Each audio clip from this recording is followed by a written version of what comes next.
کہ وہ عظیم ترین مقام جہاں ایک نماز پڑھنے پر 1,00,000 نماز پڑھنے کا ثواب، وہ جگہ جہاں ملتزم نبی اکرم صلی اللہ علیہ وسلم جس حصے سے چمٹ کر دعائیں مانگا کرتے تھے اور رویا کرتے تھے، وہ جگہ جو اول بیت کی فضیلت رکھتی ہے، وہ جگہ جہاں مقام ابراہیم ہے، وہ جگہ جہاں حجر اسود نصب ہے جو جنتی دونوں پتھر ہیں،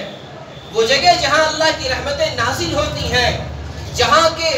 آداب میں یہ لکھا گیا ہے کہ جیسے ہی بیت اللہ پر پہلی نگاہ پڑے انسان کی زبان سے اللہ اکبر لا الہ الا اللہ کے کلمات ادا ہونے چاہیے، انسان کے رونگٹے کھڑے ہو جانے چاہیے، انسان کی آنکھوں سے آنسو کے قطرات جاری ہو جانے چاہیے، اور یہ کیفیت انسان کے دل میں پیدا ہونی چاہیے کہ آج تک میں نماز جب پڑھتا تھا اور نیت کرتا تھا تو یہ کہتا تھا رخ میرا کعبہ شریف کی طرف، آج بذات خود وہ کعبہ میرے سامنے ہے۔ انسان کی وہ کیفیت بننی چاہیے، لیکن دیکھنے میں یہ آتا ہے کہ وہاں جاتے ہی فوراً انسانوں کے موبائل پہلے ہاتھوں میں آ جاتا،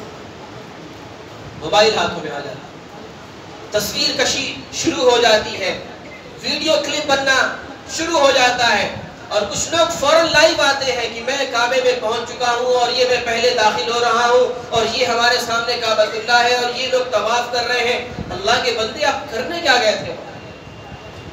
کرنے کیا گئے تھے آپ؟ اتنی جرأت تو انسان عام مسجدوں کے اندر بھی نہیں کرتا۔ آپ کعبۃ اللہ میں پہنچ کر، بیت اللہ میں پہنچ کر، مسجد حرام میں پہنچ کر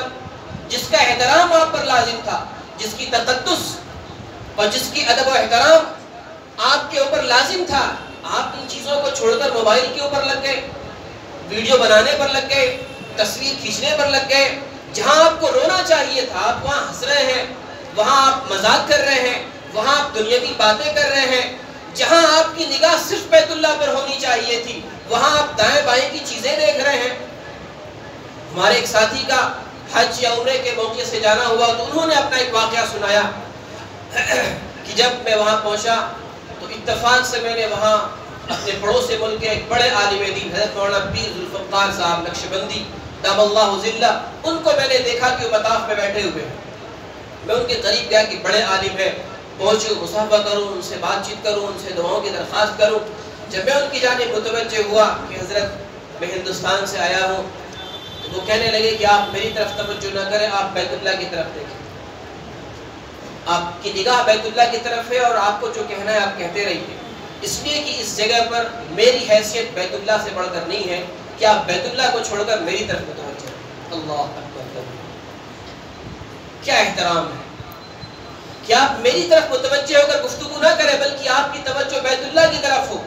آپ کی نگاہیں بیت اللہ کی طرف ہیں اور آپ بولتے رہیے میں کان سے سنتا رہوں گا۔ یعنی اس بات کو بھی گوارا نہیں کیا کہ وہ ان کی طرف متوجہ ہو کر کے بات چیت کریں، کہنے لگے کہ میرا مقام بیت اللہ سے بڑا نہیں ہے کہ آپ بیت اللہ کو چھوڑ کر آپ مجھے دیکھیں۔ یہ ادب و احترام، یہ ادب و احترام، جیسا میں نے بتایا آپ کو کہ صرف بیت اللہ کے دیکھنے پر 20 رحمتیں، لیکن ہم بیت اللہ کو چھوڑ کر دائیں بائیں کیمرے میں، موبائل میں اور بلڈنگوں میں اور جو ہے ادھر ادھر کی چیزیں دیکھنے کے اندر،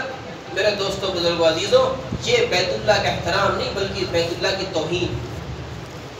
لہذا ہمیں خوب ڈرنے کی ضرورت ہے، خوب ڈرنے کی ضرورت ہے کہ کہیں ایسا نہ ہو کہ ہماری اس بدعملی کی وجہ سے، ہماری اس کوتاہی کی وجہ سے، ہماری اس توہین کی وجہ سے اللہ رب العزت ناراض ہو اور کہیں اس کا وبال اور اس کی گرفت اور اس کی پکڑ